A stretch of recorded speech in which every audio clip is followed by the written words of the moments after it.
今天要跟大家聊的点就是步伐与实战，这两者其实有个很大的关联。就是一般来讲啊，我发现很多的学生或很多的朋友，他们在格斗的时候，他们的步伐都其实比较死。那步伐其实跟你的身法有很大的关系，所以今天我们要特别来聊一下这个使用话题。那我们现在来讲的一个使用点就是啊，比如说我们两个人在对战的时候，第一个它会维持一个基本的安全距离。那步伐与实战最大的重点是什么？就是大家不要再 focus 在我只是前进跟后退这两件事，你要将你的左右纳入你的考量之中。那你的左右也不是只有正左跟正右，你有斜后方跟斜前方的使用。那我们从镜头的角度上来让大家可以看得到我们在一些使用动作上面的效果。比如说，假设今天我跟一个人单独的在进行对打，我的步伐跟我的手法，包含我的身法，都是直接朝向这个人，所以我的动作做起来就是上去，然后做了一个打击动作，然后产生这样的效果。接下来我切换动作，然后去做别的动作。如果你将你的步伐做一些调整，让它变得比较丰富，而是你不再只是单纯的直线切入，而是我今天切进来的时候，我切的是斜面。我相信你们在画面上可以看到，我进入了它更多的死角，我能够控制它更多的范围。那包含我打击它的位置，从上段到下段都可以进行打击，甚至我可以直接出腿去攻击它的大腿，攻击它的背部跟腰部，甚至直接接摔法。所以其实大家如果有练过一些摔技的朋友，应该会知道，我们今天在练习这样子的动作的时候，我们如果要摔倒这个人，我们不会完全的正面朝他切进去，我一定会朝斜的方向来到一个落点位置，进而的去使用摔技的动作。所以我们的每一种武术，每一种技巧，它都有它的一个独特性。就像很多的摔技啊什么，他们会刻意的移动到侧面，移动到这边，而不会只是单纯的只有前后。可是反观我们的格斗技，大部分都是以前后为主。所以大家仔细回想，像泰森，他今天最擅长的就是正面跟对手打完了之后，移到侧面，然后来一记下勾拳，或是移到侧面来进行一个所谓的腹部打击。这个都是跟角度有关。那角度我们是怎么做到的？也就是步伐。如果今天你的步伐很单纯、很死，就是只有往前走，只有往后走，而且都是用走的，那你的步伐就没有自由感。所以你必须要让你的步伐有自由感。那如果今天你的步伐又很死，你死到就是说，好，我的腿只会单纯的前进跟后退，然后我的腿一直都这样。其实如果要讲步伐很死，直接看示范者的动作就会知道我的意思了。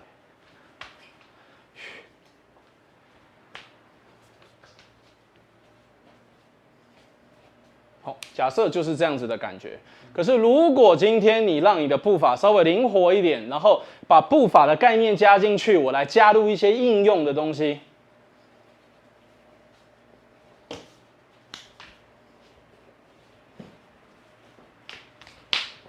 我现在动作我会故意做的比较大，让大家可以看得到我的动作是怎么做的。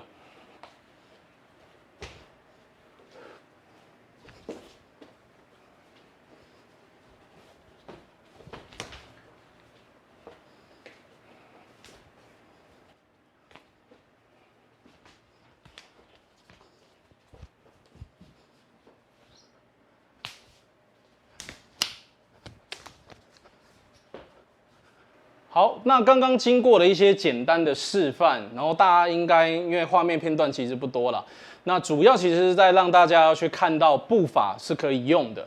那当然，因为这是一个模拟，一定会有人说模拟这样模拟那样，不管，反正有智能的看得懂就自己看。所以我们在使用步伐的时候，它有个很简单的概念，大家要先知道，就是步伐本身的用途。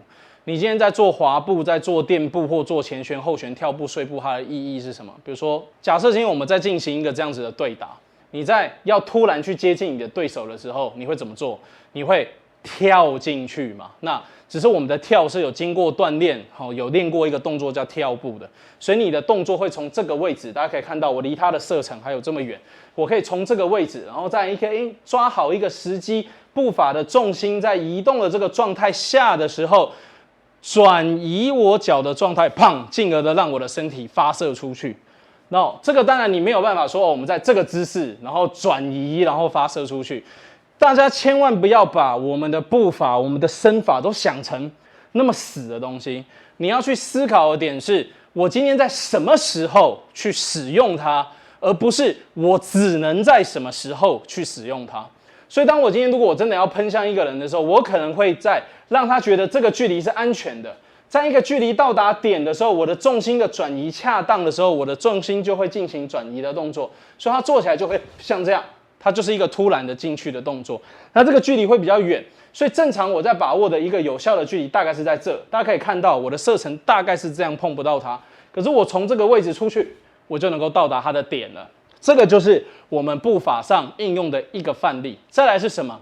假设我觉得很多人会习惯被攻击的时候后退，比如说假设你攻击我，对，然后我们就会这样后退，或者是对手连续打击，我就会一直后退，一直后退，一直后退。我们今天这个一直后退的动作，你可以后退的很有 sense， 你可以后退的很有战术，你可以后退的很有空间，而不是一个只是一直在后退的动作。比如说我们现在做一个很简单的，比如说你过来。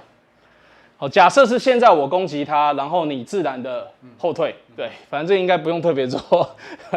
好，所以我们在做动作。好，假设是这样，你可以看到它下面的步伐，这是你们要看的 focus 的点哈。好，我重播一次那个逐步特写。重播完了之后呢，我们要找到一个重点是什么？它可不可以后退的很有技巧？比如说现在是你退，然后你朝我靠近。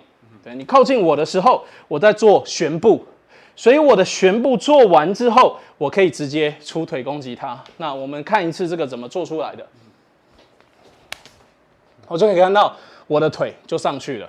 除了这个旋步之外，还可以做什么？一样可以，比如说他攻击你退，这个地方我一样的可以进行踢腿动作的攻击。所以在我们的搏击或者是在对练的过程当中，我们步法它其实真的是非常重要。我们在使用各式各样的步法的契机，比如说正常状态，比如说大家可以看得到，我今天如果在正常跟一个对手对战，我在控制距离的时候，我会控制得很巧妙，就像这里，我已经是可以攻击他了。这个时候我就是利用我的跳步，我直接就可以冲进来。好，那再来就是之前大家看到的前旋步，我现在尝试的把每一个步法都尝试的在实际使用的状态尽量用出来给大家看。比如说前旋步，我今天如果想要做前旋步，其实它直接就是一个这样子的感觉，它可以直接配合手，再配合脚，然后有配合这种拉手的动作。对，然后比如说在这个位置前旋，原来是前旋变低踢，对，然后再来前旋的动作上的时候直接接跳踢。